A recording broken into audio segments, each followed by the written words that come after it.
Alright guys, TacticalRab back again today. Hope you're all doing well and enjoying your day so far on an incredibly quick day of action here on day 2 of the CDL Stage 2 Major. 3 O's all around the park and not exactly the 3 O's that I was expecting coming into these series. Certain teams looking much stronger than I expected them to, especially the Los Angeles Thieves we're going to be discussing today. A massive turnaround from them, of course. It is only one series, but considering the kind of vibes we've seen on their squad these last several weeks, they make this change slash of a Drazah looking so much better already. Enjoy taking your thoughts in the comment section below. Like if you guys enjoy the video, subscribe if you are new as always, I'd greatly appreciate it. It really helps out the channel. Thank you very much indeed for doing that. This of course is the entire major bracket as it stands, but things have changed down here into the round 2 of the losers bracket we're going to go through in the coming minutes. One of the big stories of the day really was the whole rookie situation. So as COD League said a couple of days ago now, the top 5 performances from rookies so far this season. Inside tab here of course Standy certainly, but well, one name who isn't really on here is Fire, of course, had a tough time so far on on the Paris Legion, and well, things certainly continue down that vein today. A few tweets along those lines that we will go into when we do look at that series. And well, without further ado, let's just crack right on with it here. So as you can see on this graphic, we've got Drazah now in the 100 Thieves lineup, the Los Angeles Thieves lineup, of course, versus the Paris Legion. Now, Paris looked pretty good to finish off their stage. They finished out 2 and 3. And LA Thieves in a very difficult spot for them, of course, given that just made this roster change a couple of days ago, not having much practice going in here. And yes, the honeymoon phase is a thing. We know it has affected teams in the past. Minnesota especially have looked really good initially. I mean, London, they had that week as well where they looked pretty good with their new lineup. And then, well, not too long after that, it then kind of fell apart. But right here, Los Angeles Thieves come into this matchup, you'd expect them not exactly to be phenomenal, and well, they don't have like a clear leader on the team. Paris are a pretty fundamentally solid squad. You'd have thought this would have been at the very least a competitive series. But well, it doesn't work out like that. Thieves come out absolutely swinging right here, and as you can see, they've made so many roster changes already this season, and as I said when we did discuss this change, fair play to them for giving it a go, right? There's a lot of teams out there, and maybe Paris are one of these teams, and there's probably some other ones that come to mind that, well, are somewhat unwilling to make roster changes, right? We'll talk about Paris in a few minutes time here, of course, because it seems like roster changes could help that squad out. Whether they're willing to, though, is, well, certainly another question. Thieves, on the other hand, are certainly very willing to. Even, well, the likes of Slasher, one of the greatest Call of Duty players of all time, dropping him to the bench, bringing in this new guy. I mean, of course, Drazah was on their team last season and had such great success with him, and that really was a big question for me before the season began. Okay, we're getting Temp into lineup. We kind of wanted Priestahh, which is understandable, but, you know, why are you not giving this Drazah guy a chance who was so good for you last season, and he's just sitting there on the bench? Finally, he gets his opportunity here, and well, he takes great advantage of it, certainly. So game number 1, as you can see, it was frantic, but a W on the board. The start of this game was just phenomenal for Los Angeles Thieves. I mean, basically the first rotation, they just completely dominated. Paris came back into it towards the end. Classic had some really phenomenal moments right here, but Thieves close out. Kenny goes massive game 1 early on with the Krig in hand. I mean, he's YYing all over the shop, and it's interesting to me to see Drazah and Kenny both using it. Kenny uses, I forget which the sites are. There's like the mill stop and the microflex, right? I think Kenny uses the mill stop and Drazah uses the microflex. I have no idea how he got that gunfight win there on Classic, but oh well, that was a pretty important part of them winning this map number 1. Drazah goes 36 in 22. This guy wasn't missing, and this new AR line, right, of Los Angeles Thieves with Slasher out and Kenny now is technically the main AR, but Drazah was of course doing it as well on this map, in addition to the SMG line of TJ and Venom. Looked really damn good map 1, and you've got to say fair play, given, well, in theory, they've got no, like, leadership type figure on the team that you would traditionally have in Slasher. We talked about this whole positionless situation the other day, the idea that, okay, some players can just play any odd role, let's just put Kenny on the main AR and see if it works. Despite some heroics from Classic at times, they end up getting the job done to Los Angeles Thieves. Of course, this, well, the final hardpoint here in game 1 was pretty chaotic, but they do get over the line in the end, and well, Drazah right here, looking at the stats, 36 in 22 KD in terms of map number 1, and well, the rest of the team along a similar vein.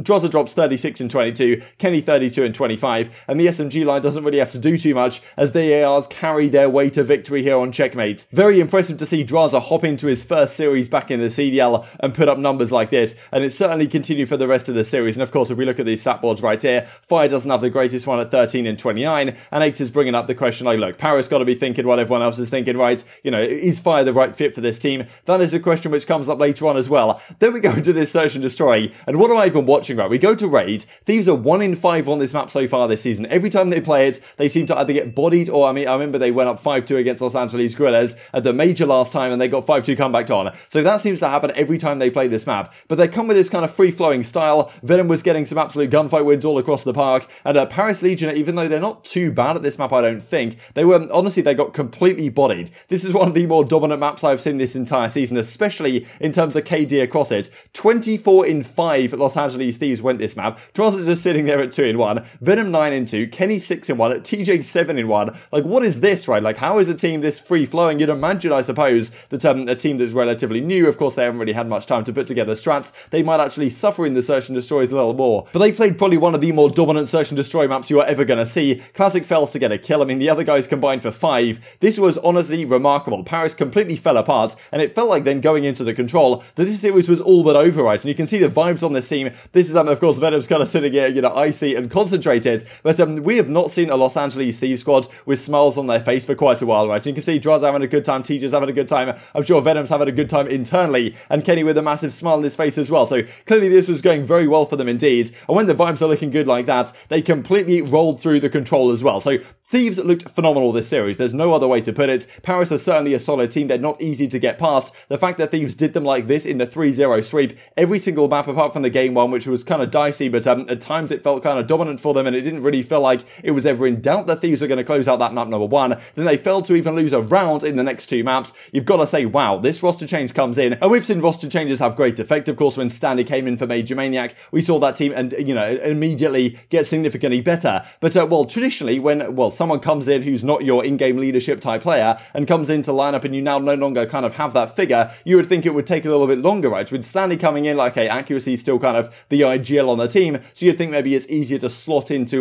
the system that's already in place. But getting rid of Slasher completely changes whatever system is in place over at the Thieves, but it seems whatever system they're running with now is working spectacularly. They dominate their first series back in the CDL with this new lineup, and that is very impressive to see indeed. Now, next up, they're going to play the Ravens. That is a very winnable series, and then, well, who knows if Thieves are going to make another crazy losers bracket run, because we've seen, well, Slasher's teams, Kenny's teams in the past, 100 Thieves, for example, at the Black Ops 4 World Championship, doing phenomenal things in the losers bracket, and, well, maybe another opportunity right here on the cards. These are the overall series stats. Drazah has a 1.7, Kenny with a 1.35. I mean, this was just pretty remarkable, and Fire has 27 kills, which I believe is the lowest kill amount in the CDL so far. But would you believe, in the second series of the day, someone actually managed to match those numbers? We'll go into that, of course, in a few minutes' time, but there were some questions about Fire. I mean, I did this tweet right here as well, the fact that, look, Drazah showing why he should have been this team since the start. That was a big question that we had at the time. Why is Drazah not getting his chance? Why is Venom coming in and not Drazah? Now he does get the shot, and he absolutely, well, turns up on the main stage, so fair play to him, proving that he did belong, I believe, in this spot the entire season long. I mean, 1.72 KD over the series, not bad at all. As Kenny says, amazing performance out of the boys.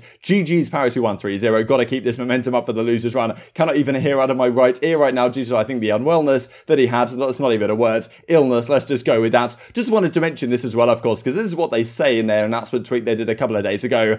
We're giving Slasher some time off. You know, I can't imagine after this result that time off is going to come to an end anytime soon. You know, was Slasher the problem on this team? You look at this series and you've got to think, well, maybe there is a great argument to be made for that. We'll have to see, of course, how they continue with this lineup, but certainly a statement being made from this team in game 1 against, well, a team that's not necessarily so easy to beat, and Paris Legion bow out to the major, 0-3 to the Los Angeles Thieves, earnings $0 over the course of it. There was some discussion about Fire as well, because he hasn't had the greatest series. They did, of course, make the role change back now, so he's on the AR, and Scraps is now on the SMG. As Octane says, Fire is dropping tack inserts, boosting the headshots at this point. Like, he's basically just trying to go for kills, not exactly having the best time on the server. And, well, as Cruz comes out and says, like, so many pros and rookies get absolutely trashed on the talent when they have one bad map or series. But at the end of the day, it's not just one bad for series. You could say for Fire, like, he's had a pretty rough time. As he says right here, he's never been more annoyed at the present time. And, you know, I can certainly understand it. I think he's maybe getting in his head somewhat. People have talked about that. The fact that he's clearly very talented. And in Search and Destroy, he's still been pretty damn good. But he just can't seem to quite put it together in the respawns. And that is the question mark really for this squad right now if you are the Paris Legion. I talked earlier the fact that some teams aren't willing to make changes. I'm not sure if the Paris Legion really have the spending power, or if they want to actually make changes with this squad. I mean, they've tried to make the role change. Maybe that's not going to be enough, right? So we could see changes come in for Paris, but I wouldn't exactly bet on it. I wouldn't be surprised if they kind of, you know, like bounce around the bottom of the pack for the rest of the season. We'll have to see what happens though, of course. The final series of the day was Los Angeles Guerrillas versus Mutineers, and LAG came in off such a phenomenal week. They beat London, they beat Atlanta and FaZe of all teams to beat, and now they play Mutineers. And Mutineers had a pretty good run last time at the Major, so I was thinking, okay, maybe we'll get something out of them right here, but I thought, okay, maybe LAG will find a way to close this out in 5. That is not what happens. Game number 1, Skies goes off, and it's really interesting to me the fact that Skies was really lackluster at the start of the season. Awakening was just dominating. Now Awakening doesn't always dominate, but when he slacks off, Skies tends to step up. Right here, 28 and 12, he has like a crazy 5-piece early on in the map as well. I mean, plus 16, you do not see that every day. And well, tough map for all the LAG guys once again on Moscow, but you really felt like, okay, they've got a good chance to bounce back here. Assault's got this crazy first blood stat you can see on screen, 17 and 1, at least as of like the middle of this map, in Search and Destroy first blood win ratios, and they go into an Express Search and Destroy where they dominated FaZe 6-0 the other day.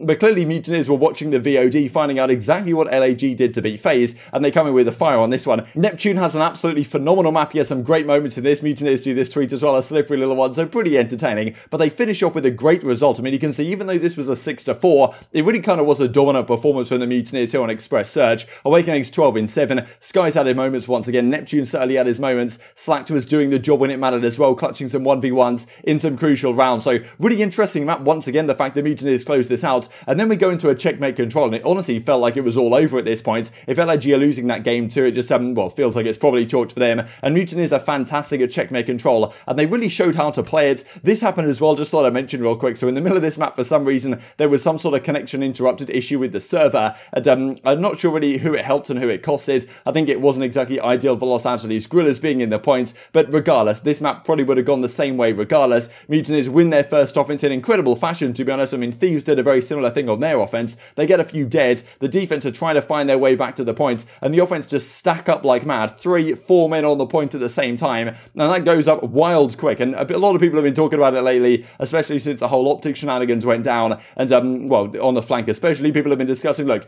just hop on the point, it goes up crazy quick, and that's what the teams finally figure out how to do today. And finally, we're actually seeing some offensive round wins on checkmate. It does make it pretty entertaining to watch, but Mutineers win this one, a 3-0 sweep. Absolutely, well, mind-blowing stuff, as Nameless says. Well, my bracket has been destroyed. Not exactly, I think a lot of people predicted a 3-0 to both of these teams today. Incredibly quick day of action. Mutineers get the job done. I mean, look at these KDs, 1.5, 1.3, 1.3. Slack's just kind of chilling with the lowest damage in the lobby, just as his teammates absolutely go wild on the map. And we talked earlier the fact that I'm pretty sure Fire had the lowest kills in an entire series. Apathy manages to match it right here. I think he had 7 in the control, 27 kills over the course of it also. So yeah, slightly better KT, but doesn't really count for much when you're getting dominated out of the tournament like this. Silly isn't too happy with it, of course, understandably. You know, not going to work with no teamwork. The worst series we have played all year. You know, you're like, obviously he's not too happy about this, and understandably so. So there we have it. Los Angeles Guerrillas also out of the tournament. Questions I'm sure going to be raised, despite the great week they had before. If this team isn't performing at the majors, 11th through 12th is probably not going to cut it. I'm sure roster changes are coming relatively soon for some of these squads, but well, who will they be for? That is a question that does remain to be seen if they do occur at all. But intrigued to take your thoughts on all this stuff in the comment section below. I hope you guys enjoyed the video. If you did enjoy it, I'd greatly appreciate a like on the video. It really helps out the YouTube algorithm that you enjoyed this content. Other people like you may enjoy this content as well, and I've grown the competitive Call of Duty community. Thank you for watching as always, take care, and I will see you next time.